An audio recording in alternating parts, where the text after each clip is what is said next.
Welcome to the ক্রীড়ার দুনিয়া। তো বন্ধুরা, আইপিএল প্রায় শেষের পথে। এখন কিছু প্রশ্ন রয়ে গিয়েছে আরসিবি সাপোর্টারের মনে, এবং সেই প্রশ্নগুলো হচ্ছে বন্ধুরা, আরসিবি কি আসলেই কোয়ালিফাই করতে পারবে প্লে অফের জন্য? এখন আজকে আমাদের আলোচনার বিষয়বস্তুই কিন্তু এটা। তো বন্ধুরা, আমরা দেখতে পাচ্ছি যে আরসিবির জাস্ট একটাই ম্যাচ রয়ে গিয়েছে, আর সেটা হচ্ছে সিএসকের বিপক্ষে। আবার আমরা যদি বন্ধুরা পয়েন্ট টেবিলটা দেখি, তাহলে এখানে কেকেআর অলরেডি কোয়ালিফাই করে ফেলেছে, রাজস্থান রয়্যালস অলরেডি বলা যায় যে কোয়ালিফাই করে ফেলেছে, কিন্তু কেকেআর অলরেডি করে ফেলেছে। আর এরপর আছে সানরাইজ হায়দ্রাবাদ, তাদেরও কিন্তু 13 ম্যাচে 15টি পয়েন্ট। এখন তাদের হাতে একটা ম্যাচ আছে, তারা জিতলে কোয়ালিফাই করে ফেলবে।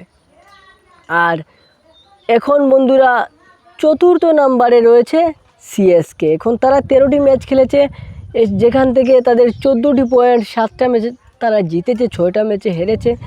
অন্যদিকে বন্ধুরা 6 নম্বরে আছে আরসিবি। এখন আরসিবির যেটা প্লাস পয়েন্ট, সেটা হচ্ছে বন্ধুরা তাদের নেট রান রেট।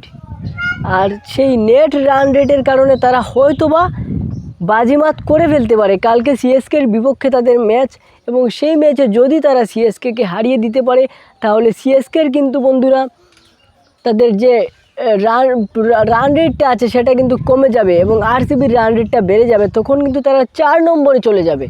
এবং এখানে যদি হায়দ্রাবাদের নেক্সট ম্যাচ তারা জিতে যায় হায়দ্রাবাদ, তাহলে কিন্তু হায়দ্রাবাদও পৌঁছে যাবে, আরসিবিও পৌঁছে যাবে, এবং রাজস্থান রয়্যালস এবং কেকেআর, এই 4টি দল কিন্তু বন্ধুরা কোয়ালিফাই করে ফেলবে সেমিফাইনালের জন্য বা প্লে অফের জন্য আইপিএলের।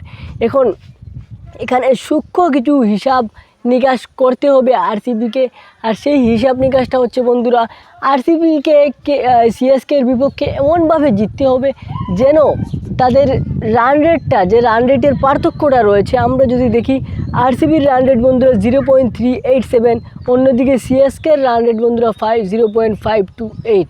এখন এই দুইটা এখানে কিছু পার্থক্য রয়েছে বন্ধুরা, 0.387 এবং 0.528, প্রায় 100 মতো, মানে আর কি 0.100 এরকম পার্থক্য রয়ে গিয়েছে রান রেটের, এবং সেই পার্থক্যটাকেই সমাধান করতে হবে আরসিবির।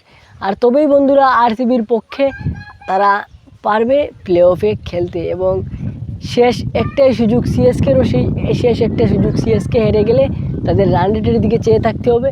আর আরসিবি যদি হেরে যায়, তাহলে তাদের বাড়িতে চলে যেতে হবে, আর তাদের কোনো হিসাব নিকাশ নেই। আর যদি জিতে যায়, তাহলে ভালো রান রেটটায় ম্যাচটা জিততে হবে, ভালো ব্যবধানে ম্যাচটা জিততে হবে, তবেই প্লে অফে চলে যাবে।